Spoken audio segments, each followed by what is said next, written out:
সরাসরি মূল আলোচনায় চলে যাব। এইখানে কতগুলো ইংরেজি ওয়ার্ড আমি লিখেছি, এই ওয়ার্ডগুলোর মাধ্যমে আপনাদেরকে প্রিফিক্স দেখাবো। সহজ করে সোজা কথা, আমার যে এইটাই হচ্ছে ইউটিউবে আমার শেষ ভিডিও, লাস্ট ভিডিও, ইউটিউবে ভিডিও আর না দেওয়ার সিদ্ধান্ত নিয়েছি। সো গাইস, এই ভিডিওতে আপনাদের দোয়া এবং ভালোবাসা চাই যে এই ভিডিওতে আমি আপনাদেরকে চ্যালেঞ্জ করতেছি, একবার নয়, দুইবার নয়, তিনবার নয়, শতবার নয়, হাজারবার, যে আপনারা এই পর্যন্ত যত ইউটিউবে টিউটোরিয়াল দেখেছেন সাফিক্স প্রিফিক্সের উপরে যেই শিক্ষকের ক্লাস নিয়েছেন বা শুনেছেন, তাদের সাথে আমার এই ভিডিও কোনো মিল থাকবে না। সম্পূর্ণ ভিন্নধর্মী একটি ভিডিও নিয়ে সাফিক্স প্রিফিক্সের উপর এর সাথে আলোচনা শুরু করব।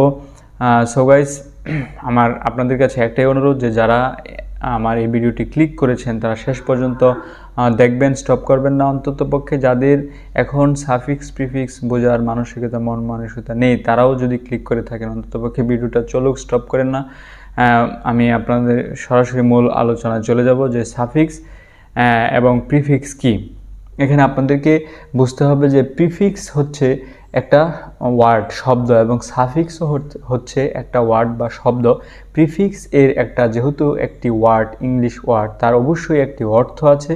আগে আপনাকে অর্থটা জানতে হবে। অর্থটা হচ্ছে প্রিফিক্স। প্রি অর্থ হচ্ছে পূর্বে, ফিক্স অর্থ হচ্ছে সেট করা, বসানো। তার মানে প্রিফিক্স অর্থ হচ্ছে শব্দের পূর্বে কোনো কিছু বসানো বা শব্দের পূর্বে বসে। এটা হচ্ছে প্রিফিক্স শব্দের অর্থ। আমি আপনাদেরকে প্রুফ সহ দেখাবো যে ডিকশনারিতে যখন আপনারা সার্চ দিবেন, আমি সার্চ দিয়ে দেখাইতেছি আপনাদেরকে যে প্রি অর্থ এবং ফিক্স অর্থ এবং প্রিফিক্স অর্থ হচ্ছে শব্দের পূর্বে বা শব্দের আগে বসে। এবং যেহেতু একটি ইংলিশ ওয়ার্ডের একটি শব্দের এর মাধ্যমে যে অর্থ থাকার পাশাপাশি আরও সেই ওয়ার্ডের একটা সংজ্ঞা থাকে, সে সংজ্ঞাটা হচ্ছে যে প্রিফিক্স কাকে বলে। প্রিফিক্স হচ্ছে যেই বর্ণ বা বর্ণ সমষ্টিগুলো শব্দের পূর্বে বসে শব্দের বা ওয়ার্ডের মধ্যে একটি গঠনগত চেহারার একটা পরিবর্তন নিয়ে আসে এবং অর্থের একটা পরিবর্তন নিয়ে আসে, তাকে কিন্তু প্রিফিক্স বলা হয়। এবং সাফিক্স কাকে বলে? সাফিক্স হচ্ছে যেই বর্ণ বা বর্ণ সমষ্টি, সাফিক্স অর্থ প্রথমে বলিনি, সাফিক্স অর্থ হচ্ছে শব্দের এন্ডে, মানে শব্দের এর শেষে যুগ হয়ে শেষে যুগ হয়ে যেই শব্দের বা ওয়ার্ডের মধ্যে যেই গঠনগত চেহারার যে পরিবর্তন এবং যেই অর্থের পরিবর্তন নিয়ে আসে, তাকে কিন্তু সাফিক্স বলা হয়। মূলত এখানে সাফিক্স এবং প্রিফিক্স দুইটি ওয়ার্ড, কিন্তু সাফিক্স প্রিফিক্স সেগুলো কোনো ওয়ার্ড না, সেগুলো হচ্ছে বর্ণ বা বর্ণের সমষ্টি। সরাসরি মূল আলোচনায় চলে যাব। এইখানে কতগুলো ইংরেজি ওয়ার্ড আমি লিখেছি, এই ওয়ার্ডগুলোর মাধ্যমে আপনাদেরকে প্রিফিক্স দেখাবো। এখানে দেখেন যে প্রথমে তিনটি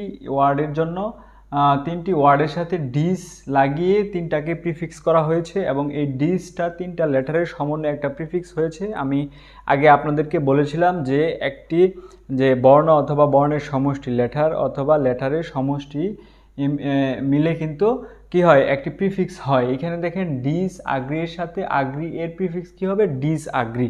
এখানে দেখেন অনেস্ট এর প্রিফিক্স কি হবে? Dishonest. লাইক এর প্রিফিক্স কি হবে? Dislike. এখানে তারপরে হচ্ছে যে লিগেল এর ইল যোগ করে আমরা প্রিফিক্স করব। পরবর্তীতে আমি একটি করে দেখিয়েছি। এখানে দেখেন লিগেল এর প্রিফিক্স কি হবে? ইললিগেল। তারপরে হচ্ছে ব্যালেন্স এর প্রিফিক্স কি হবে? ইমব্যালেন্স। তারপরে অ্যাক্টিভ এর প্রিফিক্স কি হবে? ইনঅ্যাক্টিভ। রেগুলার এর প্রিফিক্স কি হবে? ইরেগুলার। মিস দ্বারা ঠেক এর প্রিফিক্স কি হবে? মিসটেক। এবং ফিট এর প্রিফিক্স কি হবে? আনফিট। এখানে দেখেন আগ্রি এর প্রিফিক্স ডিস আগ্রি মানে মতের সাথে অমিল, অসৎ। ডিস অনেস্ট মানে অসৎ, অনেস্ট মানে হচ্ছে সৎ, লাইক মানে পছন্দ করা, ডিসলাইক মানে অপছন্দ করা। এখানে লিগেল হচ্ছে বৈধ, ইললিগেল হচ্ছে অবৈধ। এখানে ব্যালেন্স হচ্ছে যে ভারসাম্য বজায় থাকা, ইমব্যালেন্স হচ্ছে ভারসাম্য বজায় না থাকা। অ্যাক্টিভ হচ্ছে সক্রিয়, যখন ইন যুগ হবে তখন দেখেন এখানে চেহারার একটা গঠনগত পরিবর্তন হয়েছে এবং অর্থের একটা পরিবর্তন হবে। অ্যাক্টিভ থেকে ইনঅ্যাক্টিভ, ইনঅ্যাক্টিভ হচ্ছে নিষ্ক্রিয়। এখানে রেগুলার মানে নিয়মিত, যখন এই আই আর দুইটি লেটার এই সমন্বয়ে এই প্রিফিক্সটা যখন পূর্বে যুগ হবে তখন এটার গঠনগত চেহারার একটা পরিবর্তন হবে এবং এর অর্থের পরিবর্তন হবে। অর্থটা হবে যে রেগুলার অর্থ হচ্ছে নিয়মিত, ইরেগুলার হচ্ছে অনিয়মিত। এখানে দেখেন যে মিস যুক্ত হয়েছে ঠেক এর সাথে মিসটেক। মিসটেক মানে হচ্ছে আপনার ভুল করা। এখানে ফিট তো বুঝেন, ফিট এর সাথে যখন আনফিট হবে তখন চেহারার গঠনগত এবং অর্থের পরিবর্তন হবে। আনফিট মানে আনফিট থাকা আর কি। এখানে আমি 1 2 3 4 5 6 7টার মতো এখানে আমি প্রিফিক্স দেখিয়েছি। আরও অনেকগুলো প্রিফিক্স রয়েছে, আশা করি আপনারা বুঝতে পেরেছেন। পরবর্তীতে সাফিক্স দেখাবো।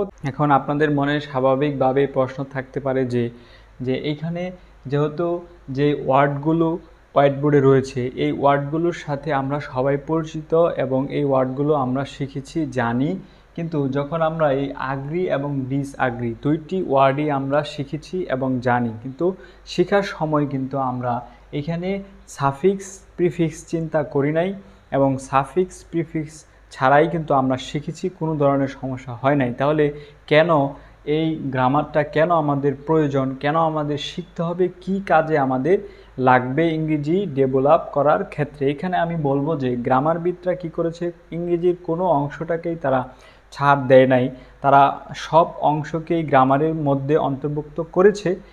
আমার যে ব্যক্তিগত মতামত যে এইখানে গ্রামারবিদরা এই সাফিক্স প্রিফিক্স নিয়ে এসেছে কারণ হচ্ছে এইখানে যেই বানানটা সহজ করার জন্য, ইংরেজি বানানটা যেন সহজে মনে থাকে, মনে রাখার জন্য। এখানে দেখেন এবং মূল শব্দ কোনটা সেটা বোঝার জন্য। এখানে আগ্রি হচ্ছে মূল শব্দ, আগ্রির সাথে এখানে দেখেন ডিস সংযুক্ত হয়ে তিনটি লেটার এখানে সংযুক্ত হয়ে কিন্তু আগ্রির সাথে হয়েছে ডিসআগ্রি। এই জন্য এই পূর্বের তিনটি লেটারকে বলা হয় প্রিফিক্স।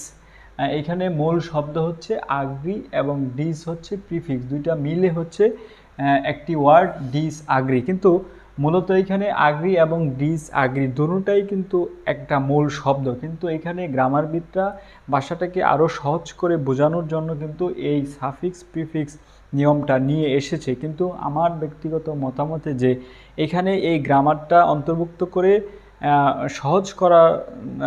সহজ করার জন্য, সহজ করতে গিয়ে এখানে কিন্তু আরও কঠিন করে ফেলেছে, গোলযোগ পাকিয়ে ফেলেছে। সো গাইজ, যদি আপনারা সাফিক্স প্রিফিক্স না শিখেন তাহলেও কিন্তু ইংরেজিতে কোনো ধরনের প্রভাব পড়বে না বা ইংরেজি উন্নতি করার জন্য কোনো সমস্যা হবে না। এই সাফিক্স প্রিফিক্স না শিখেও আপনারা কিন্তু স্পোকেন ইংলিশে উন্নত করতে পারবেন বা ইংরেজি শিখতে পারবেন। কিন্তু যেহেতু যারা এসএসসি ইন্টার অনার্সের স্টুডেন্ট রয়েছেন তাদের সিলেবাসে যেহেতু গ্রামারে এই অংশটি রয়েছে, সেই জন্য অবশ্যই এটি শিখতে হবে এবং ভালোভাবে বুঝতে হবে। এখানে দেখেন মূল শব্দটা, এখানে ডিস হচ্ছে প্রিফিক্স, এই অনেস্ট হচ্ছে মূল শব্দ, ডিস হচ্ছে প্রিফিক্স লাইক মূল শব্দ। এখানে দেখেন যে এখানে ধরা হয়েছে যে ইল, এখানে ইল হচ্ছে প্রিফিক্স আর লিগেল হচ্ছে এখানে কিন্তু মূল শব্দ, ইম হচ্ছে প্রিফিক্স, ব্যালেন্স হচ্ছে এখানে মূল শব্দ, ইন প্রিফিক্স এবং মূল শব্দ হচ্ছে অ্যাক্টিভ। এইভাবে কিন্তু এখানে গ্রামারবিদরা যে মূল শব্দ এবং সাফিক্স প্রিফিক্সের মধ্যে যে সম্পর্ক এটি কিন্তু এখানে দেখিয়েছেন। আশা করি আপনারা বুঝতে পেরেছেন। এখন আপনাদের মনে স্বাভাবিকভাবেই প্রশ্ন থাকতে পারে যে এইখানে যে অনেস্টের সাথে ডিস অনেস্ট হয়েছে, আমরা কিভাবে বুঝবো যে এইখানে ডিস হবে, অন্য কিছু হবে না? এটা বোঝার সবচেয়ে ভালো উপায় হচ্ছে যেই প্যাসেজটা থাকবে, যেই বাক্যটা থাকবে, যে বাক্যের মধ্যে নিচে আন্ডারলাইন করা থাকবে যে অনেস্টের প্রিফিক্স অথবা সাফিক্স করতে হবে। ধরেন এখানে আন্ডারলাইন করা রয়েছে অনেস্টের নিচে যে এটাকে প্রিফিক্স করো, একটা বাক্যের মধ্যে আছে, তখন ওই বাক্যের অর্থটা কি চাচ্ছে বা বাক্যের সাথে কোন ওয়ার্ড দিলে বা কোন প্রিফিক্স দিলে বাক্যের সাথে অর্থ মিলবে ওইটা কিন্তু মাথায় রাখতে হবে। এখানে যদি আপনি অনেস্টের সাথে ধরেন ডিস না দিয়ে আপনি যদি বলেন যে আমি আন দিব, তাহলে যদি আনঅনেস্ট দেন তাহলে কিন্তু দেখবেন যে আনঅনেস্ট সাধারণত বলা হয় না বা বলা হয়ে থাকে না বা এই ধরনের কোনো ওয়ার্ড নাই। ডিকশনারিতে সার্চ দিলে দেখবেন আনঅনেস্ট কোনো ওয়ার্ড এখানে কিন্তু নাই। সেই জন্য অনেস্টের প্রিফিক্স কিন্তু সাধারণত যে আমরা জানি বা হয়ে থাকে বা হবে কি হবে ডিসঅনেস্ট। এখানে আরেকটি সিস্টেম রয়েছে, সেটি হচ্ছে যে এখানে যদি বাক্যে যেই শব্দটা বসালে বাক্যটা সুন্দর হবে, অর্থ মিলবে। এখানে মনে করেন যে এখানে আরেকটি সিস্টেম হচ্ছে, এখানে আপনি যদি যে বাক্যের সাথে ধরেন অসৎ, সে একজন অসৎ ব্যক্তি, এরকম যে থাকে যে ব্যক্তির সাথে এখানে অনেস্টের সাথে যদি আপনি সতের সাথে অসৎ লাগালে বাক্যটা দেখা যায় অর্থ মিল হয়, তাহলে এখানে কিন্তু যে অসৎ ইংরেজিটা আপনার জানা থাকলে কিন্তু আপনি এই সাফিক্স প্রিফিক্স পারবেন। যে মনে করেন অনেস্টের যে অসৎ ইংরেজি কি ডিসঅনেস্ট, তাহলে অনেস্টের জায়গায় যদি আপনি এখানে অসতের ইংরেজি ডিসঅনেস্ট বসিয়ে দেন, তাহলেও কিন্তু এখানে অনেস্টের প্রিফিক্স হয়ে যাবে। এইখানে আপনাদের মনে কিন্তু আরেকটি প্রশ্ন থাকতে পারে যে আমরা কিভাবে শিখব। এখানে যখন আমরা সাফিক্স প্রিফিক্স শিখব, তখন আপনারা যখন সাফিক্স প্রিফিক্স শিখবেন, প্রথমত এখানে ডিসঅ্যাগ্রি বা ডিসঅনেস্টের এইখানে এত মনোযোগ দেওয়ার কিছু নাই, যে এখানে এই অনেস্ট হচ্ছে মূল শব্দ, ডিস হচ্ছে প্রিফিক্স, এবং ডিস এবং অনেস্ট দুইটা মিলেই হয়েছে প্রিফিক্স ডিসঅনেস্ট। এভাবে আসলে শেখার গুরুত্ব খুব কম, তেমন গুরুত্ব নাই। আপনার যেভাবে প্রথমে শিখবেন সেটা হচ্ছে যে সরাসরি অনেস্টের প্রিফিক্স কী হবে, ডিসঅনেস্ট। এই কিভাবে হলো, এই অনেস্টের সাথে ডিস যুক্ত হয়ে ডিসঅনেস্ট হয়েছে, এটা বোঝার প্রয়োজন নাই, এটা না বুঝলে হবে, গুরুত্বপূর্ণ না। সরাসরি আপনারা যেভাবে শিখবেন যে অনেস্টের প্রিফিক্স কি, ডিসঅনেস্ট, যখন আপনারা অ্যাডভান্স লেভেলে চলে যাবেন, যখন সম্পূর্ণভাবে বুঝবেন, তখন আপনারা এখানে চিন্তা করতে পারেন যে এখানে মূল শব্দ কোনটা আর প্রিফিক্স কোনটা। অ্যাকচুয়ালি এইখানে দেখেন সবগুলাই কিন্তু এক একটা মূল শব্দ বা এক একটা শব্দ, কিন্তু এইখানে দেখা গেছে যে যেহেতু অনেস্ট থেকে ডিসঅনেস্ট হয়, বা অনেস্ট থেকে এটারে প্রিফিক্স করলে ডিসঅনেস্ট করা যায় সাথে ডিস লাগিয়ে, সেই জন্য কিন্তু এটাকে কি করেছে, এটাকে সাফিক্স প্রিফিক্সের অন্তর্ভুক্ত করেছে। আশা করি বুঝতে পেরেছেন। এখন দেখাবো সাফিক্স। দেখেন সাফিক্সের জন্য আমি ইংরেজির কতগুলো ওয়ার্ড এখানে লিখেছি। এখানে দেখেন বিউটি থেকে কি হয়েছে, বিউটিফল।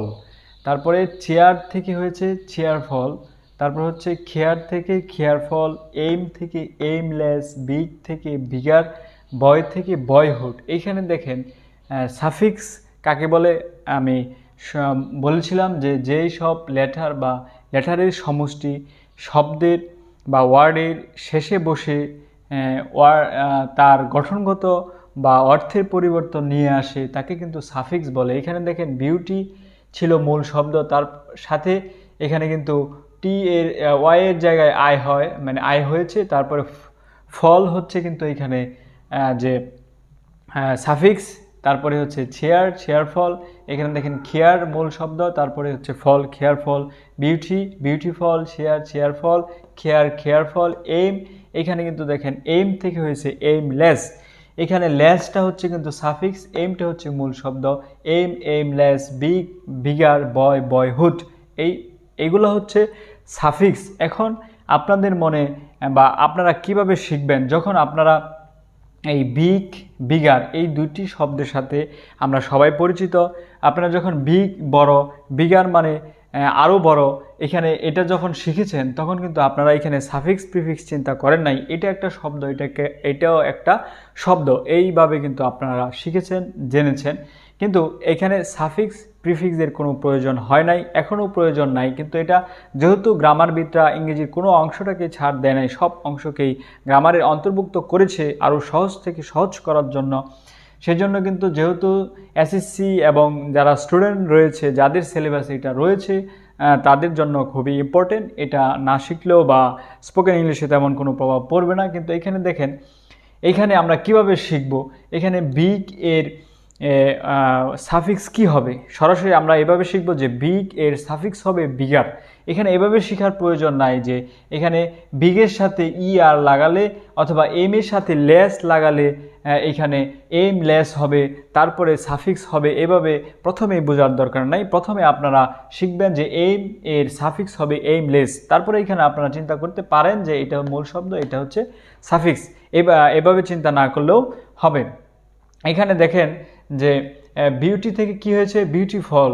চেয়ার থেকে চেয়ারফল, খেয়ার থেকে খেয়ারফল, এম থেকে এইমলেস। এখানে দেখেন অর্থের এবং গঠনগত পরিবর্তন কিন্তু হয়েছে। এখানে দেখেন এইম হচ্ছে লক্ষ্য, আর এইমলেস অর্থ হচ্ছে লক্ষ্যহীন, লক্ষ্যবিহীন। এখানে গঠনগত পরিবর্তন হয়, পাশাপাশি অর্থেরও কিন্তু পরিবর্তন হয়ে যায়। আশা করি আপনারা এই সাফিক্স বুঝতে পেরেছেন। এখন আরও অনেক নিয়ম রয়েছে, ওই নিয়মগুলো আমি পর্যায়ক্রমে নিয়ে আসব। আপনারা ধৈর্য সহকারে শেষ পর্যন্ত এই ভিডিওটি দেখেন, এবং এখনও যারা আমার চ্যানেলটি সাবস্ক্রাইব করেন নাই, লাইক করেন নাই, তারা একটি সাবস্ক্রাইব এবং লাইক করে দিবেন এবং সম্পূর্ণ ভিডিও দেখার অনুরোধ রইল। তারপরে এখন আমি যেই রোলসগুলা, গ্রামাটিক্যাল যে নিয়মগুলা রয়েছে, সেই নিয়মগুলা নিয়ে এখন আপনাদের সামনে এই ভিডিওতে কথা বলবো। আশা করি প্রিফিক্স এবং সাফিক্স কিভাবে শিখবেন, প্রথমত বেসিকটা আসলে আমি আপনাদেরকে আশা করি বুঝাইতে পেরেছি। দেখেন, এখন আপনাদেরকে 4টি নিয়ম দেখাবো। সাফিক্স প্রিফিক্সের নিয়ম ছাড়াও আপনারা পড়তে পারবেন, শিখতে পারবেন। তবুও নিয়ম দেখাচ্ছি। যে এখানে দেখেন, প্রথমে 1 নম্বরে লিখেছি যে রুট ওয়ার্ড। এখানে রুট ওয়ার্ড বলতে মূল শব্দ, বেস ওয়ার্ড শব্দকে বোঝানো হয়। রুট মানে মূল শব্দের সাথে যদি শান, এটার সঠিক উচ্চারণ হবে শান, TION, শান, অথবা দেওয়া আছে লেটারের সমষ্টি আর ER, মান্থ, এগুলো যদি কোনো মূল শব্দের সাথে সংযুক্ত হয়ে যায়, সংযুক্ত হয়, তাহলে কিন্তু কি হবে, ওই ওয়ার্ডটি নাউন হয়। ওই ওয়ার্ডটি সাধারণত কি হয়ে যায়, নাউন হয়ে যায়। এবং নাউন আমরা জানি যে সাবজেক্ট এবং অবজেক্ট হিসাবে বসে থাকে, সাবজেক্ট এবং অবজেক্টের জায়গায় বসে। 2 নম্বরে যেই রোলসটি লিখেছি, রুট ওয়ার্ডের সাথে যদি EST, ফল, এই বল, IVE ইত্যাদি যুক্ত হয়, সংযুক্ত হয়, তাহলে কি হবে, ওই ওয়ার্ডটি অ্যাডজেক্টিভ হয়ে যাবে। এবং অ্যাডজেক্টিভ কোথায় বসে, সেন্টেন্সের মধ্যে নাউনের পূর্বে বসে। এখন আপনাদের মনে স্বাভাবিকভাবে প্রশ্ন থাকতে পারে যে যদি আপনারা ইংরেজির মধ্যে প্রায় 5 লক্ষ শব্দ রয়েছে, এর মধ্যে কোনটা পার্টস অফ স্পিচের কোন প্রকারের মধ্যে পড়েছে, কোনটা ভার্ব, কোনটা অ্যাডভার্ব, কোনটা নাউন, কোনটা অ্যাডজেক্টিভ যদি আপনারা না বুঝেন সম্পূর্ণভাবে বা একেবারেই কম বোঝেন, তাহলে এইগুলো বোঝার প্রয়োজন নাই। আস্তে আস্তে অ্যাডভান্স লেভেলে যখন যাবেন তখন কিন্তু বুঝতে পারবেন। এগুলো বুঝতে একটু সময় লাগে। দেখেন এখানে তারপরে কি, রুট ওয়ার্ডের সাথে যদি LY সংযুক্ত হয় বা যুক্ত হয়, তাহলে কিন্তু সাধারণত যে ওই ওয়ার্ডটি, শব্দটি কি হয়, অ্যাডভার্ব হয়। এবং অ্যাডভার্ব কোথায় বসে, এবং সে অ্যাডভার্ব বসে এখানে লিখেছি, দেখেন ভার্বের আগেও বসতে পারে, ভার্বের পরেও বসতে পারে অ্যাডভার্ব। এখানে দেখেন রুট ওয়ার্ড এর সাথে 4 নম্বরের নিয়মটি যে ENISCFY যদি সংযুক্ত হয়, তাহলে ওইটি ভার্ব হয়ে যায়, ভার্বের রূপ ধারণ করে। এখানে কিন্তু ভার্ব কোথায় বসে, যে সাবজেক্টের পরেই কিন্তু ভার্ব বসে থাকে বা ভার্ব বসে। এখানে এই 4টি নিয়ম কিন্তু দেখা গেছে যে এই 4টি নিয়মের মধ্যে যেই ওয়ার্ডগুলো উঠে এসেছে সেটি হচ্ছে নাউন, অ্যাডজেক্টিভ, অ্যাডভার্ব আর হচ্ছে ভার্ব। এই চারটা বাদে কিন্তু আরও 4টা রয়েছে পার্টস অফ স্পিচের মধ্যে, যেমন প্রিপোজিশন, ইন্টারজেকশন, কনজাংশন।